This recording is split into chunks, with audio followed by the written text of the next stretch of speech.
제가 논산에 삽니다. 근데 강경에도 여러분들처럼 이렇게 밤에 공부하시는 분들이 계셔요.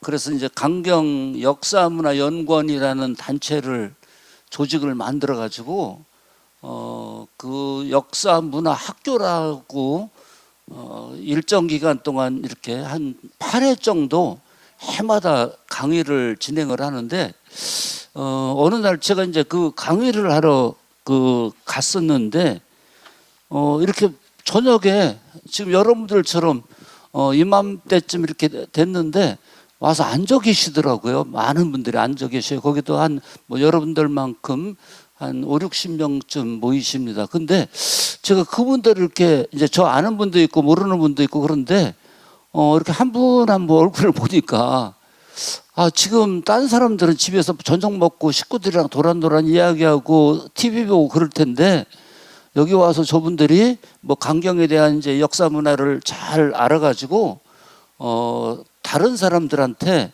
강경에 대해서 잘 설명할 수 있도록 하는 것이 그분들의 목표였었거든요. 그래서 그걸 생각을 하니까 제가 가슴이 뭉클해가지고 그랬던 적이 있어요. 그래서 제가 아주 명강사는 관중을 울린다는데 훌륭한 관중은 강사를 울린다고. 제가 이제 강경에서 저는 중학교 고등학교 이렇게 다니고 강경이 마치 고향은 아닌데 고향 같거든요. 근데 그분들 그러시는 거 보니까 제가 가슴이 뭉클해가지고 이렇게 눈물이 핑 돌았던 적이 있습니다. 근데 오늘도 여러분들 이렇게 뵈니까 그때 생각이 납니다.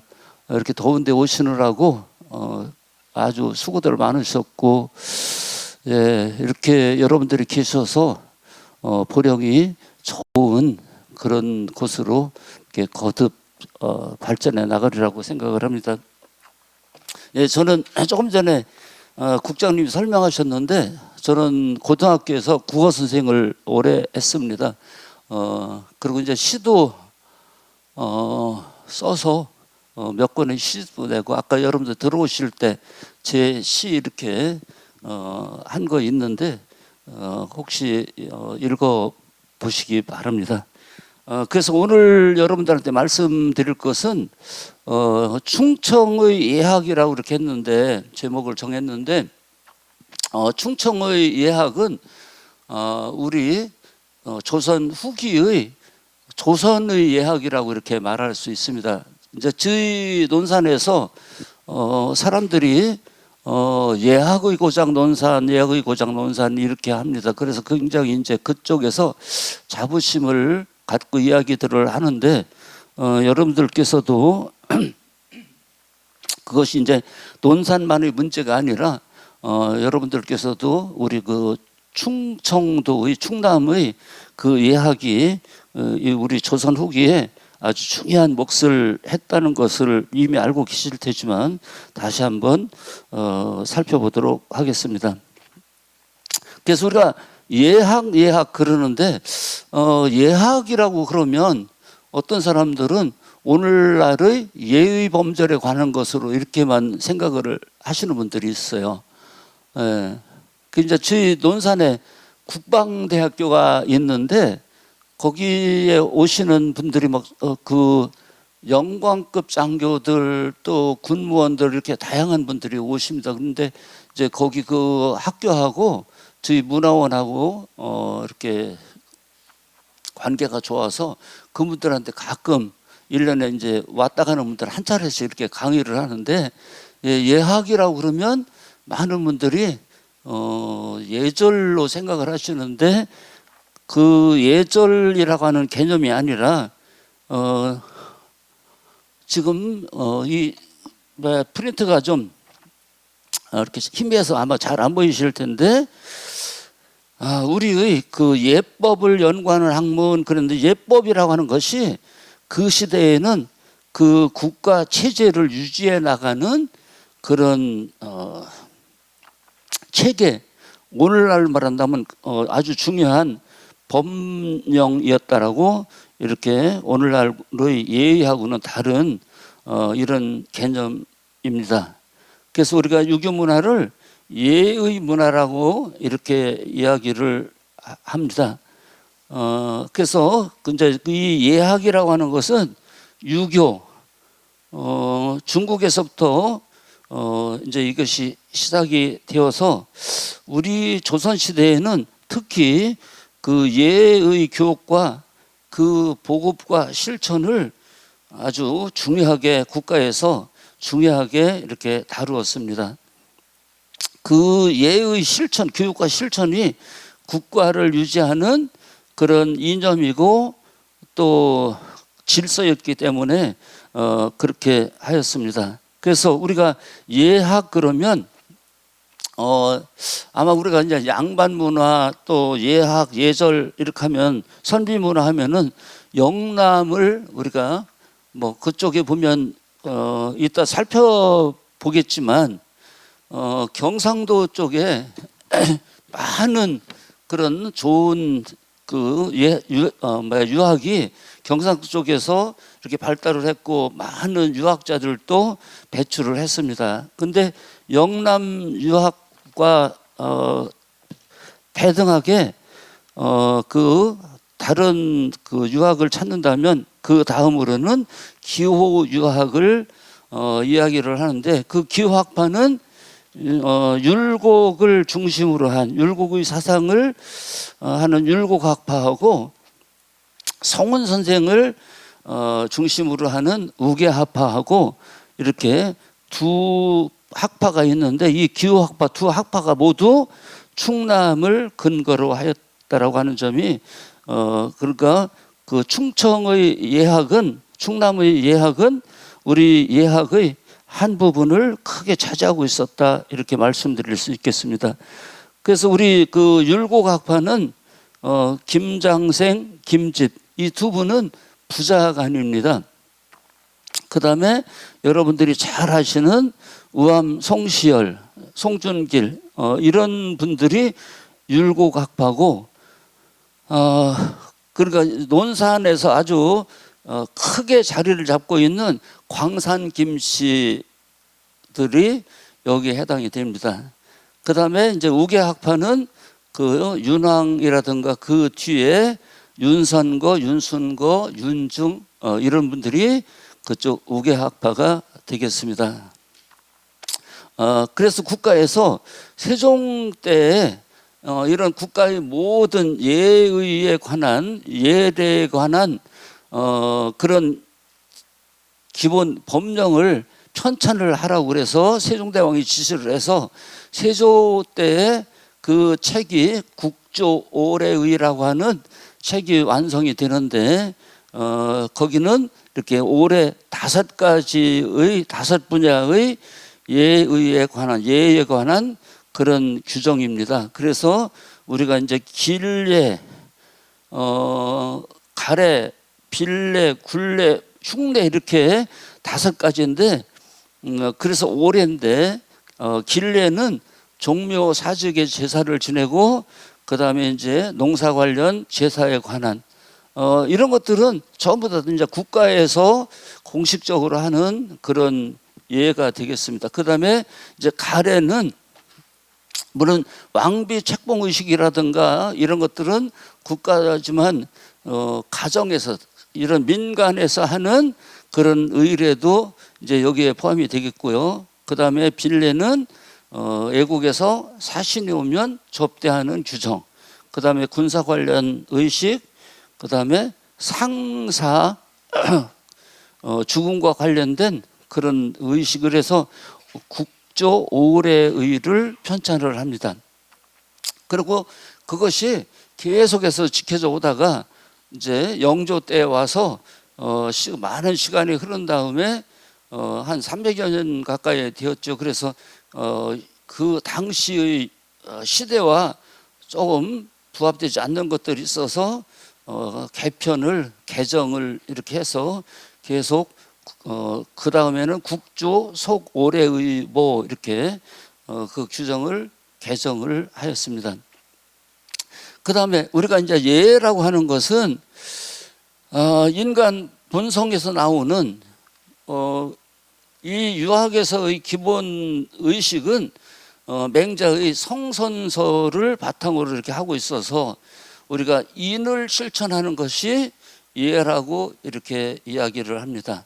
그래서 우리가 이제 그 사단이라든가 우리 인간의 모든 행동을 규정하고 있는 오륜이라든가 이런 것들을 이 예에서 다루고 있습니다. 그래서 이 예에서 가장 중요한 것을 사양지심이 가장 큰 비중을 차지한다라고 말할 수 있겠습니다. 그래서 인성을 실현하고 또 인간을 존중하고 자기의 한 인간으로서의 품격을 유지하고 그 다음에 가례를 중시하는 것, 이것이 우리가 이제 보통 예라고 할 수 있겠습니다. 그 다음에 이제 여기에서 가장 중요한 것 중에 하나가 상대를 존중하는 배려의 정신, 이것이 예의 아주 기본이라고 말할 수 있겠습니다. 제가 학교에 있을 때 그 아이들에게 공부 잘하는 것을, 제가 이제 인문계 고등학교 있었는데 아이들이 공부 잘해서 대개 인문계 고등학교 오는 아이들은 좋은 대학에 가는 것이 목적입니다. 그런데 제가 생각해 봤어요. 과연 어떤 것이 가장 살면서 중요한 것인가 생각을 해봤더니, 그리고 이제 제 아이들이, 제 자식이 이 학교에 다니고 있으면 어떻게 학교에서 가르쳤으면 좋겠는가 이 생각을 해봤더니 우리 인생의 모든 것의 궁극적인 목적은 행복하게 사는 것이더라고요. 그래서 제가 이제 그 학교 슬로건을 행복하게 사는 사람을 만드는 학교 이렇게 정했습니다. 그래가지고 아이들한테 어떻게 하면 행복하게 살 수 있을 것인가, 여기에 대해서 이렇게 집중적으로 노력을 했습니다. 근데 이제 그 행복하게 살려면 첫째가 배려를 해야 되겠더라고요. 남한테 배려를.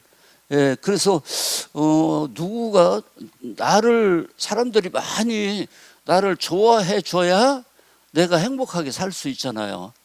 예, 그래서 이제 아이들한테 그 배려의 정신을 굉장히 강조를 했습니다. 그랬더니 지금 생각해도 그때 아이들한테 그렇게 가르쳤던 것이 참 잘했다.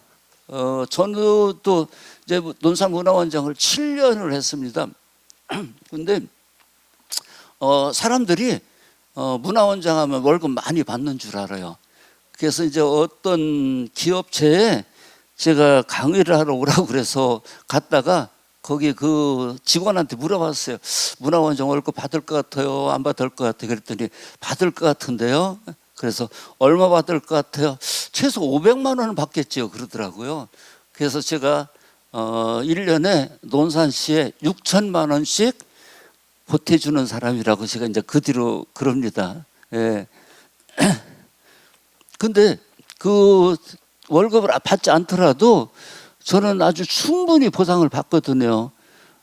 여기 이제 신 원장님도 그러시겠지만 저희 논산문화원도 제가 이렇게 방에 있으면 막 수많은 분들이 이렇게 오셔가지고 저랑 차 마시고 이야기하려고 끊임없이 찾아 들어오셔요. 그래서 저는 그렇게 이제 좋은 사람들 만나는 것으로 충분히 보상을 받고 있다라고 그렇게 생각을 합니다. 그리고 이제 어떤 때 어떤 분이 저랑 한참 이야기를 하고서 가면 제가 그러거든요. 당신이 지금 나한테 보약을 몇 천 먹이고 간다고, 그렇게 이야기를 합니다. 근데 사람이 행복하게 사는 것이 내가 좋아하는 사람이 많아야 되겠더라고요. 그래서 저는 아주 그 문화원장을 참 즐겁게 이렇게 하고 있습니다. 근데 이제 사람들이 친하고 싶어하는 사람을 누구를 친하고 싶어하는가 하면은 남을 배려하는 사람을, 그 사람을 사람들이 좋아하더라고요. 그래서 이제 가급적이면 저는 먼저 따르게 하는 것이 아니라 그분들 말씀을 잘 들어줘요. 그러니까 사람들이 아주 저한테 와서 얘기하고 싶어가지고 이런저런 얘기하러 이렇게 많이 와서 제 시간 관리는 잘 안 되지만 늘 이렇게 감사하게 생각을 하고 있습니다. 그런데 우리 그 예학에서도 상대를 존중하는 이런 배려의 정신을 아주 중요한 덕목으로 이렇게 생각을 하고 있습니다. 그 다음에 나아가서는 사회, 국가, 인류에게 평화를 추구하는 어떤 모두가 행복해지는 이런 것들을 바탕으로 이렇게 하고 있습니다. 조선의 유학은 성리학이라고 말할 수 있겠습니다. 성리학의 정신은 수기치인 이렇게 이야기를 하죠.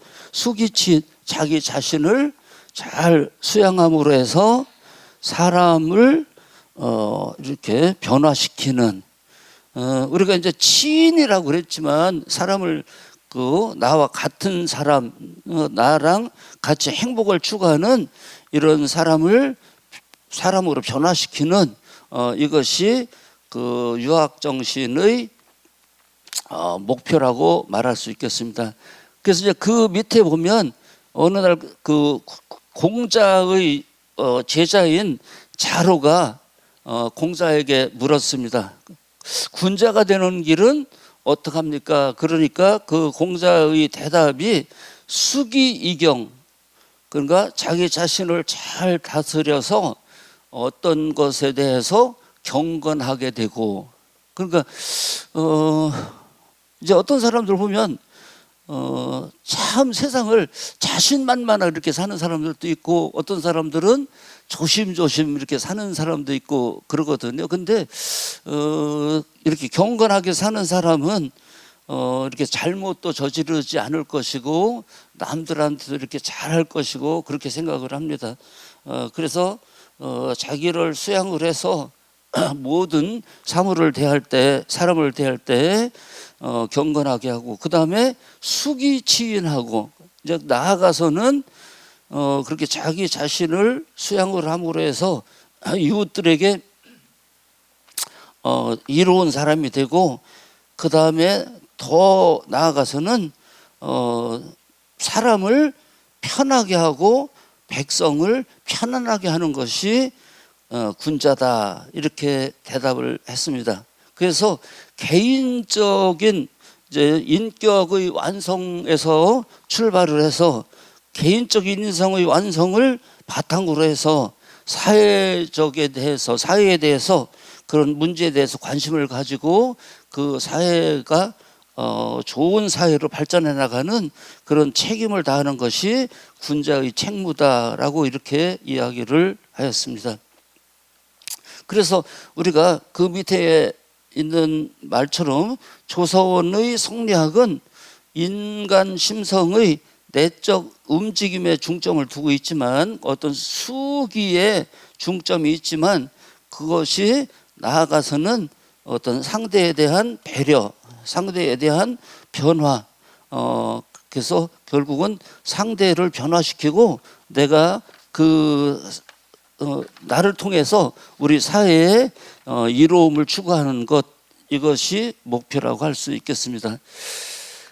우리가 그 조선 시대의 양반을 이렇게 부정적으로 이야기를 많이들 하고 있습니다. 그러나 저는 그 연암 박지원이 쓴 양반전에 보면 양반이 마치 무슨 이렇게 부도덕한 비생산적인 이런 존재로 양반을 이렇게 폄훼했다고 이렇게 해석들을 하는데, 저는 그렇게 생각하지를 않습니다. 그래서 그 양반전에 보면 돈 많은 부자가 나중에 돈을 주고서 양반을 사는데, 나중에 그러잖아요. 나는 이렇게 복잡한 양반 뭐하고 해야 된다니까 나는 양반 안 한다고, 나는 양반 못 하겠다고 때려치는데, 그것이 비생산적이고 시대에 맞지 않는 양반이기 때문에 그런 것이 아니라 그 저자가 나타내고자 한 것은 어쩌면 아무나 양반을 할 수가 없다. 양반은 이렇게 생활하기가 어려운, 보통 사람이 할 수 없는 이런 아주 절제력 있고 어떤 자기 자신을 잘 다스리는 사람만이 양반으로서의 품격을 유지할 수 있다라고 하는 이런 것을 나타내지 않았나, 이렇게 저는 해석을 해봤습니다. 그래서 우리 그 양반이 많이 있어서 이제 16세기 이후에 양반 인구가 엄청나게 증가를 하죠. 그래서 거기에 양반을 두 가지로 이렇게 나눌 수가 있습니다. 하나는 벌열 양반이라고 그래서 그 당시에도 벼슬을 하면서 이렇게 좋은 가문을 유지해 나가는, 그 가문의 전통을 이어나가는 이런 현직 양반. 그 다음에 조상은 양반이었는데 현재는 그런 벼슬길에 나가지 못하고 이렇게 곤궁한 생활을 하고 있는 그런 양반을 잔반 양반으로 이렇게 분류를 합니다. 그래서 우리가 이제 보통 잔반 양반을 보고서 양반은 무능하고 비현실적이고 비생산적이고 이렇게 이야기를 하는데, 저는 이 양반이야말로 참으로 그 사회를 건강하게 유지시켜 나갔던 그런 집단이라고 생각을 합니다. 그래서 이들은 학덕을 중시하고 또 성리학, 예학, 의리학 같은 것을 늘 연구하고 그것을 실천하기 위해서 노력했던 그런 집단이죠. 그래서 그들의 일상생활은 늘 수양하고 절제. 근데 인간에게 있어서 이제 제가 아까 저희 학생들에게 배려의 정신을 길러주고 싶었다고 그랬는데, 이제 세 가지를 제가 제시를 했는데 두 번째가 절제였습니다. 사람이 성공하고 실패하고 하는 것은 이제 대인 관계에서 내가 행복하게 사는 데는 배려의 정신이 필요하지만, 내가 한 인간으로서 성공 여부를 결정짓는 것은 절제 여부에 달려있다라고 생각을 합니다. 그래서 절제를 하는 사람은 성공하고 절제하지 못하는 사람은 성공하기 어렵다라고 그렇게 하는데, 우리가 이제 보통 절제라고 하면 뭘 하고 싶은 것을 참는 것으로만 절제를 생각을 하는데, 절제는 하고 싶은 것을 참는 것도 절제지만 해야 될 일을 하지 않는, 하기 싫은 일을 해야 될 일인데 하기 싫은 일이 있죠. 그것을 참고 하는 것도 절제라고 이렇게 생각을 합니다. 그래서 사람이 절제를 잘하는 사람이 성공할 수 있다. 그래서 해서는 안 되는 일은 내가 내 욕망을 억제를 함으로 해서 하지 않고, 또 해야 될 일은 하기 싫어도 내 자신을 이렇게 독려해서 실천하는 것, 그것이 절제의 정신이라고 생각을 합니다. 그래서 우리가 이제 보통 이 절제라고 하는 것은 그 염치라고 할 수 있겠습니다. 저는 인간이 가지고 있는 가장 큰 특징이, 학자들은 여러 가지로 이렇게 이야기를 합니다만은, 동물과 인간이 다른 것은 저는 인간은 염치가 있다라고 이렇게 생각을 합니다. 자기 스스로가 부끄러움을 알기 때문에 누가 뭐라고 하지 않든 내 스스로가 어떤 행위를 했을 때 이것은 내가 잘해도 잘못했다라고 하는, 그리고 스스로가 부끄러워하는 이런 염치가 있기 때문에 이것이 인간의 가장 큰 특징이라고 이렇게 생각을 합니다. 그 다음에 이제 향초원에서 자기 벼슬을 버리고 고향으로 돌아와서 이렇게 많은 그 양반들이 생활을 했는데, 그때는 이 사람들은 어떻게 했느냐, 이렇게 교화하고 그 백성들을 가르치고 그 다음에 구휼을 하는, 불쌍한 사람들을 구휼하는 그런 정신으로 양반은 살았다.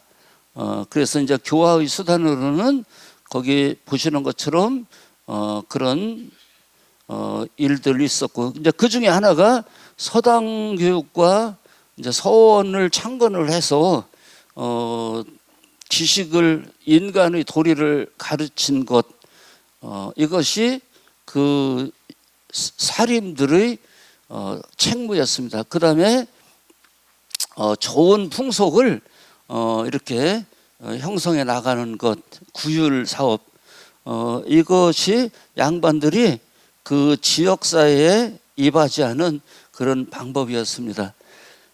이제 이 뒤에 내용을 살펴보려면 뭐 여러분들이 아시겠지만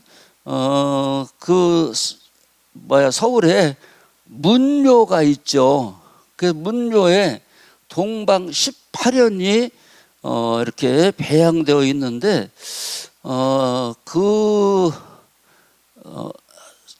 정승이 어떤 집인지 이렇게 그 훌륭한 집안인가, 훌륭한 가문인가 이것을 평가를 할 때 삼정승이 대제학 하나를 못 당하고, 그러니까 정승이 많이 나오는 것보다 대제학 훌륭한 학자가 나오는 것이 더 높은 어려운 일이다라는 말씀이 되겠습니다. 그래서 삼정승이 대제학 하나 못 당하고 새 대제학이 문묘 배양된 한나를 못 당한다, 이렇게 이야기들을 하였습니다. 그래서 여기 나와 있는 신라 시대에서부터 조선주에 이르기까지 우리나라의 훌륭한 학자 18분을 문묘에 배양을 하고 제사를 지내고 있습니다.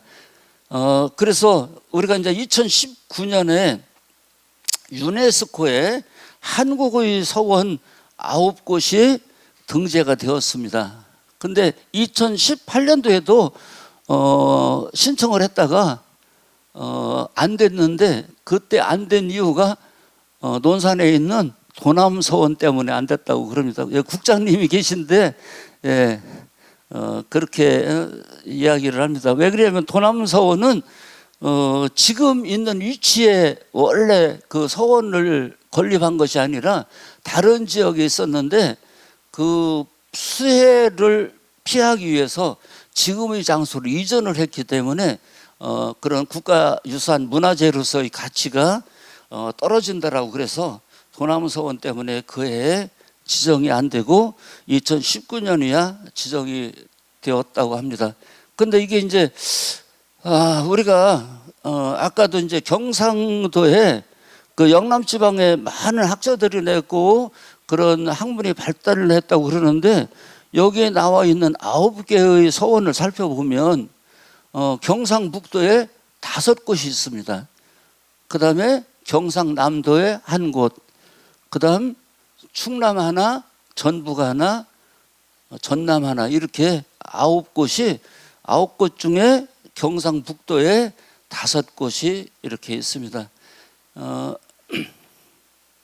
그 다음에 이제 이 도남서원에는 김장생, 김집, 송시열, 송준길 이렇게 4분이 배양되어 있는데 그 건립 연도를 보면 제일 늦게 도남서원이 늦게 건립이 되었습니다. 그러나 중요한 서원을 이렇게 취급받는 것은 이 도남서원이 어떤 한국 그 예학의 종장이라고 하는 김장생 선생을 모시고 있기 때문에 그렇게 높이 평가를 받을 수 있겠습니다. 그 다음에 이제 그 논산을 예학의 고장이라고 그러는데, 그 논산이 노론과 소론의 주 활동 무대가 되었습니다. 그래서 호서의 3대족 이렇게 이야기를 합니다. 그 아주 훌륭한 가문들 이야기를 하는데, 그 논산에 있는 광산김 씨, 그 다음에 이제 그 해덕의 은진송 씨, 그 다음에 노성의 파평윤 씨, 이렇게 당 시대를 우리나라를 아주 큰 영향력을 끼쳤던 이런 가문들이 논산에 근거를 두고 있습니다.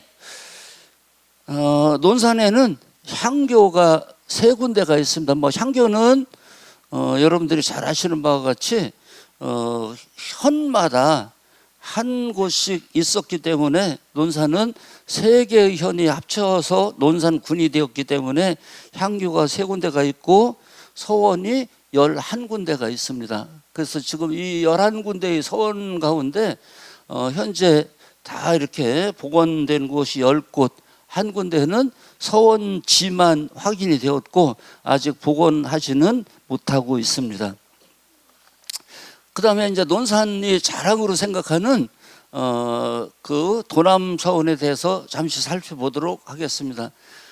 도남서원은 아까 조금 전에 말씀드린 것처럼 유네스코 문화유산으로 등재된 곳이기도 하고, 이 도남서원은 우리나라 그 노론의 중심지였습니다. 그래서 여기 이 도남서원은 1660년에 사액서원이 되었고, 그 다음에 도남서원에는 이제 김장생 선생을, 사계 김장생 선생을 주벽으로 모시고 있고, 그 다음에 그 아드님인 김집, 그 다음 송시열, 송준길 이렇게 네 분을 모시고 있습니다. 김장생 선생은 이 율곡 선생의 문화에서 공부를 했습니다. 그 다음에 이분도 아까 18분 문묘에 배양되어 있는 대학자 가운데 한 분입니다. 그 다음에 이제 김집이라고 하는 분은 그 호가 신독제인데 김장생 선생의 아드님입니다.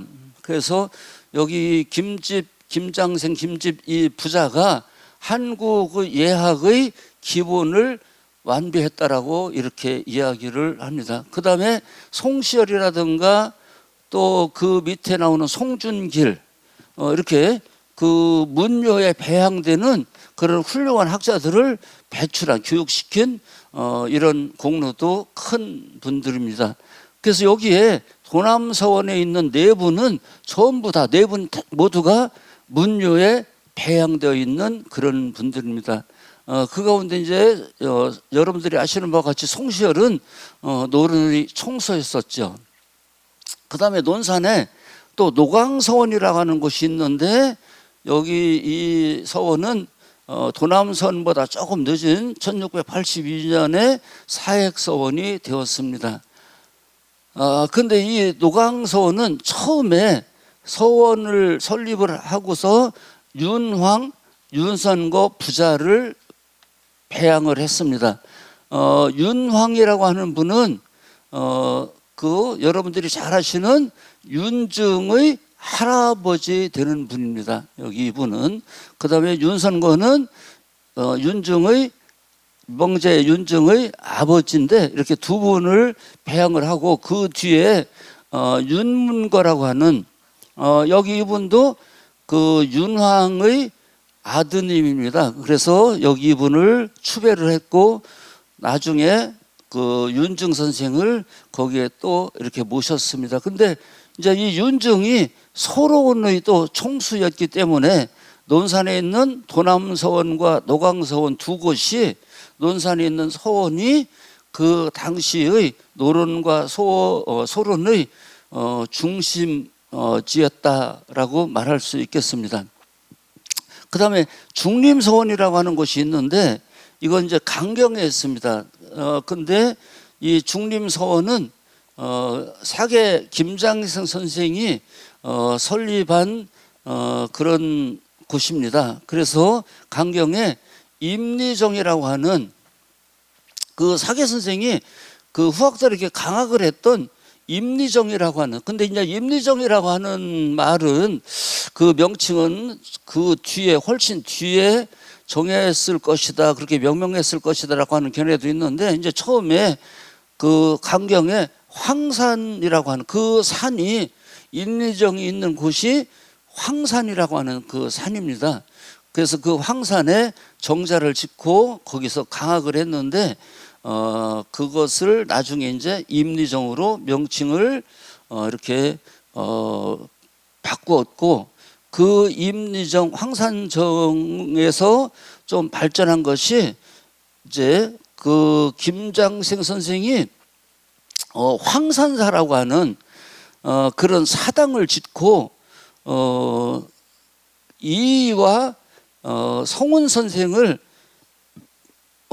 당신의 그 스승인 그 두 학자를 이렇게 제사를 했습니다. 그래서 황산사가 처음에는 사당으로 건립을 했는데, 그 뒤에 황산서원이 되었고, 황산서원이 나중에 1665년에 사액서원이 되는데, 그 사액을 할 때 황산서원이라고 하지 않고 중림서원이라고 이렇게 명칭이 바뀌어서 사액이 됩니다. 그런데 이 중림서원이라고 하는 명칭은 그 주희의 중림정사에서 이렇게 따와가지고 그렇게 중요한 그런 서원이라고 그래서 중림서원이라고 이렇게 명칭을 사액을 내렸다고 합니다. 그런데 이제 이 중림서원에서 그 나중에 그 송시열과 윤증이 사제 관계인데 노론과 서론을 이렇게 나뉘죠. 등을 돌려서 치열하게 정쟁을 이어나가는데 그 발단이 이 중림서원에서 그 황산지혜라고 그래서 그 율곡 선생의 그 문화생들이 모여가지고 그런 집회를 이렇게 해합을 했는데 그때 송시열이 그 윤증의 아버지인 윤선거에게 그렇게 부탁을 했다고 합니다.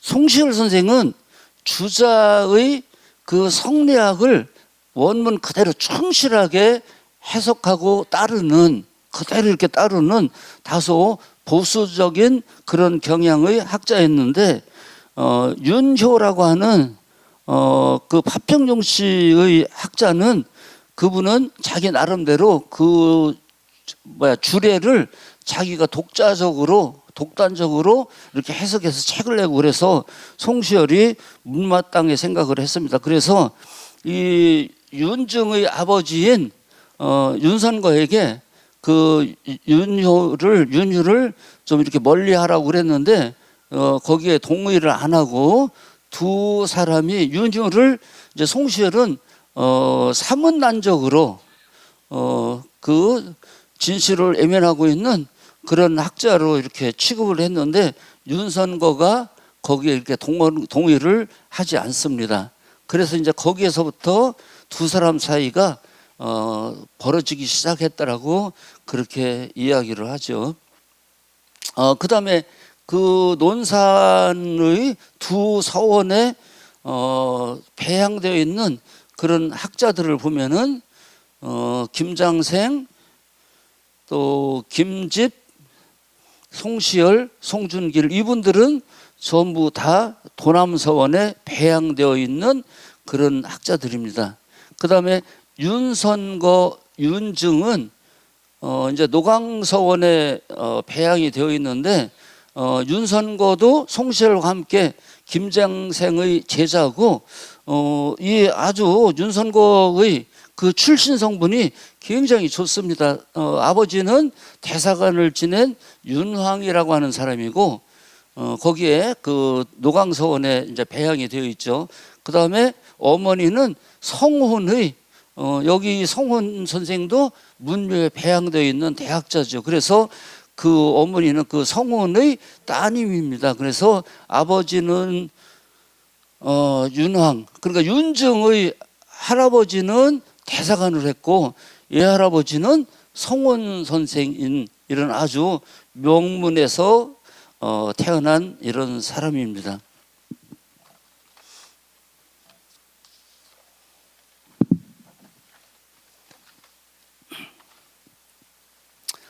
그 다음에 이제 이들이 이렇게 이제 틈이 벌어졌는데 조선 역사에서 이렇게 아주 그 큰 사건을 일으켰던 큰 문제가 되었던 이 예송 논쟁이라고 그 예를 어떻게 실천할 것인가라고 하는 문제 때문에 이제 그 당쟁이 크게 벌어집니다. 그래서 그걸 우리가 예송 논쟁이라고 그럽니다. 그 우리가 남한선성과 관련되어 있는 그 병자호란 때의 임금 이인조가 나중에 그 왕비를 맞아들이고 젊은 왕비를 맞아들여가지고 그 조대비가 아주 이렇게 인조 사후에도 오래오래 살았습니다. 그래서 그 인조의 아들인 효종이나 효종비보다도 더 오래 살았습니다. 그래서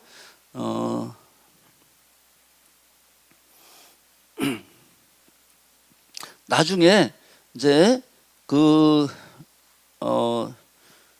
효종이 승하했을 때 그 상복을 어떻게 입어야 될 것인가, 이 문제를 가지고 그 서인과 남인이 크게 부딪히는데, 서인들의 주장은 그 인조의 둘째 아들이니까 1년만 복을 입으면 된다라고 이렇게 주장을 하였습니다. 그런데 남인들은 왕위를 계승한 사람이기 때문에 큰아들로 봐야 된다라고 그래서 장자에게는, 장자의 복은, 어머니가 장자의 큰아들의 복은 3년을 입어야 된다라고 그렇게 주장을 해서 두 세력 간에 크게 부딪혔는데, 그때 서인의 주장을 채택을 이렇게 합니다. 그 다음에 이제 2차는 또 그 효종비인 인선왕후가 사망했을 때 또 다시 두 세력 간에 논쟁이 벌어집니다. 그래서 이때는 서인은 9개월을 복을 입어야 된다고 그러고, 남인들은 1년을 복을 입어야 된다라고 이렇게 주장을 했는데, 이때에는 또 그 왕인 현종이 남인들의 손을 들어줍니다. 그러니까 1차 때는 효종을 큰아들로 보지 않고, 그래서 1년 복을 입으라고 그러고, 이때 와서는 또 그 큰아들로 인정을 해서 그 1차 예송 때의 판결과는 다르게 또 남인들의 손을 들어줘서 남인들의 주장이 이렇게 채택이 됩니다. 그래서 두 세력 간에 이렇게 정권이 교체되는, 그래서 사람들이 평가하기를 현종이 이렇게 그것을 이용을 해서 한 번은 서인의 손을 들어주고 한 번은 남인의 손을 들어줌으로 해서 아주 세력이 강한 신하들의 귀를 꺾은 그런 아주 행동이라고 이렇게 평가를 합니다. 그 다음에 이제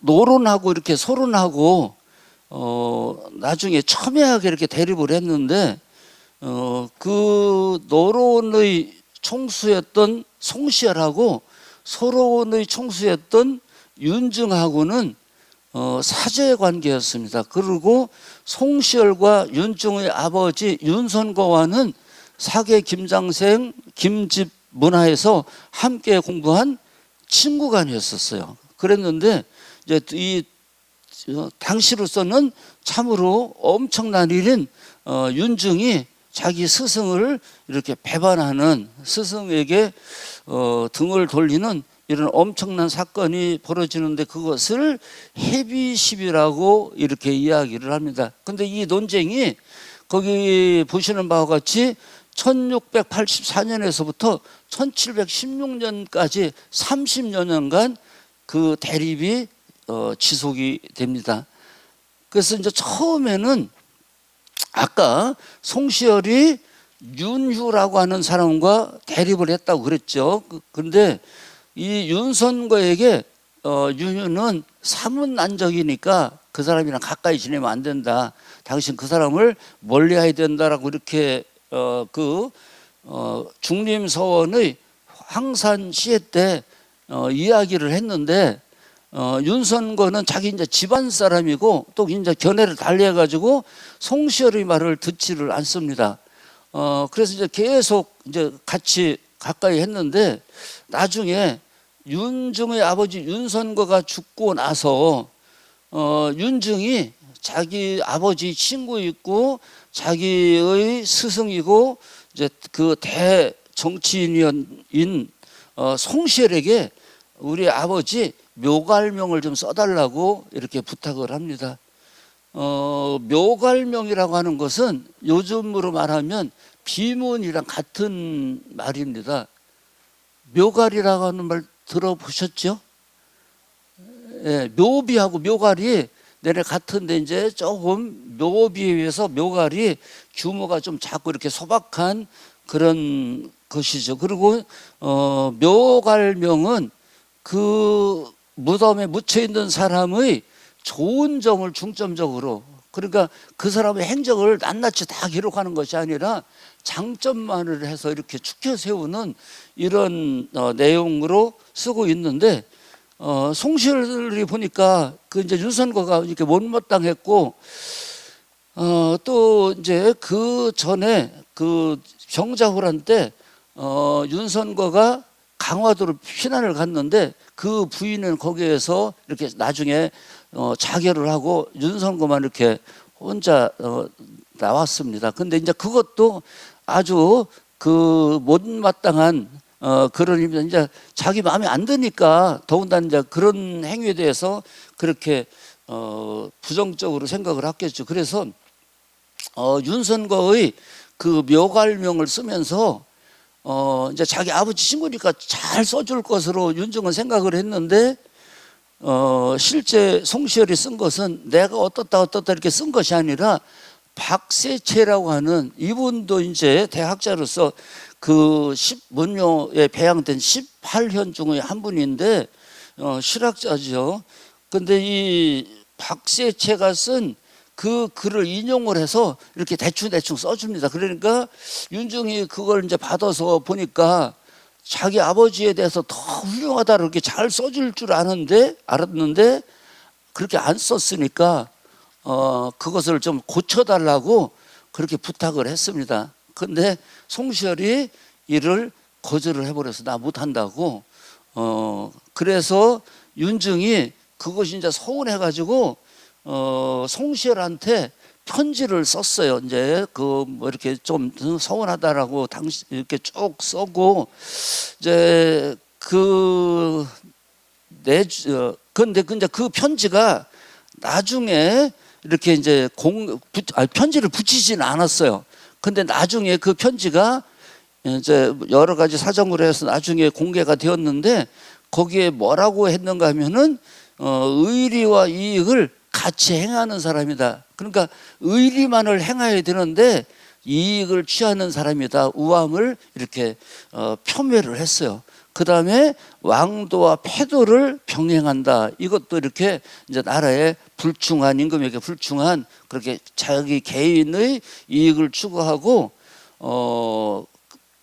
불충한 이런 사람이라고 이렇게 송시열을 비난하는 이런 편지가 나중에 공개가 되었습니다. 그런데 그 편지를 신유의사라고 그러는데 이것이 이제 공개가 되고 나니까 제자가 스승을 이렇게 욕했다라고 그래가지고 이 윤중에 대해서 배사의 스승을 배반했다라고 그래서 배사의 아주 나쁜 사람으로 이렇게 몰아가지고 많은 사람들이 윤중을 이렇게 벌해야 된다라고 상소를 많이 올립니다. 그래서 이제 이 송시열과 윤중은 돌아올 수 없는 강을 건너서 윤중이 이제 젊은 학자들은 윤중을 그러니까 아까 우리가 이제 이 충청의 기후학파 중에서 천머리에서 살펴봤던 그 학자들 중에 율곡학파는 이 송시열 쪽을 편을 들고, 또 우계학파는 누구인가 하면은 윤중의 애할아버지라고 그랬죠.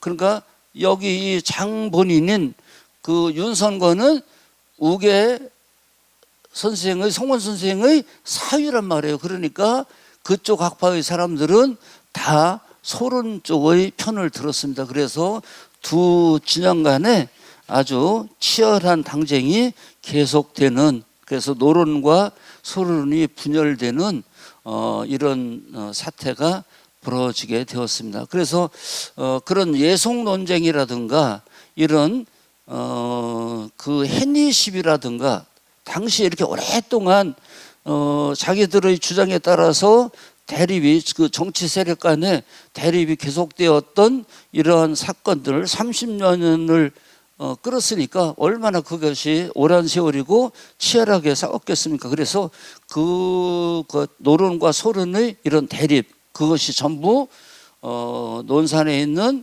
도남서원과 노광서원을 근거로 하는 그런 정치 집단에 의해서 일어났던 일이다. 그래서 우리 그 충청 유학이 이렇게 조선 후기에 큰 비중을 차지하고 있었다. 그래서 지금도 뭐 저는 이제 논산 사람이어서 특히 그렇지만 여러분들도 우리 지역에서 이렇게 훌륭한 그런 대학자들이 많이 활동을 한 것에 대해서 이렇게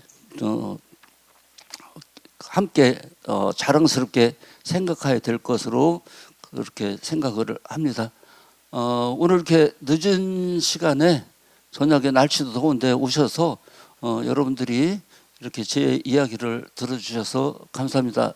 밤길에 조심해서 가시고 또 오늘 여러분들 뵙게 되어서 저는 매우 기뻤는데 여러분들 이렇게 안녕히 가시고 집에 가서 한번 좀 제가 설명을 잘 못 드린 것 같습니다. 그래서 집에 가서 좀 한번 잘 읽어보시고 좀 이해를 깊이 하셨으면 좋겠습니다. 하여튼 여러분들을 이렇게 우리 뭐 보령의 문화, 보령의 어떤 자존심을 지키기 위해서 이렇게 좋은 수업을 하시는데 이렇게 보령이 잘 돼야 저희 논산도 이렇게 잘 된다라고 우리 지역의 모든 문화원들, 지역 사회가 함께 발전해 나간다고 생각을 합니다. 그래서 여러분들께서 이렇게 좋은 활동을 하시는 것을 매우 기쁘게 생각하고 감사하게 생각을 합니다. 오늘 참 한 가지 제가 그 논산문화원에서 저희는 논산문화원에 문화학교가 아주 활발하게 이렇게 진행이 되고 있습니다. 근데 저도 이제 아까 그 국장님이 시 쓴다고 그렇게 저를 소개를 했는데 제가 이제 햇수로는 여러 해 동안 이렇게 시를 써왔습니다. 그래서 논산문화원 그 문화학교에서 시창작 강의를 하고 있는데 오늘 이제 강의를 끝나고 수강생들이랑 점심을 먹으러 가는데 그 중에 어떤 한 분이 그러더라고요. 자기 남편한테 그분이 건강이 안 좋아가지고 집에 한동안 이렇게 그 문화학교에 못 나오고 집에 이렇게 있었습니다. 그런데 이제 오늘 처음 나오셨어요, 그분이. 그러면서 남편한테 나 집에 있으니까 치매 걸릴 것 같다고.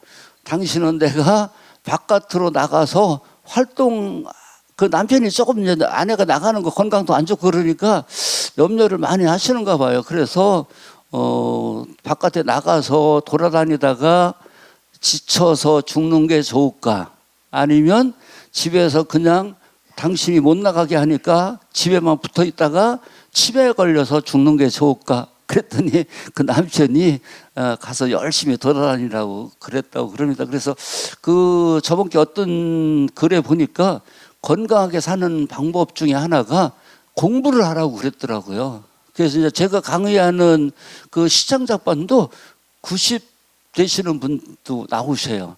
뭐 이제 공부를 열심히 하시지는 않지만 그렇게 이제 공부를 이렇게 참여하시는 것이 건강을 유지하는 길이 아닌가 그런 생각이 듭니다. 하여튼 여러분들은 이렇게 더운 날씨에도 좋은 강좌에 여러분들이 적극적으로 이렇게 참여하셔서 여러분들도 더욱 건강해지실 것으로 생각을 합니다. 오늘 뵙게 되어서 반갑고 감사합니다.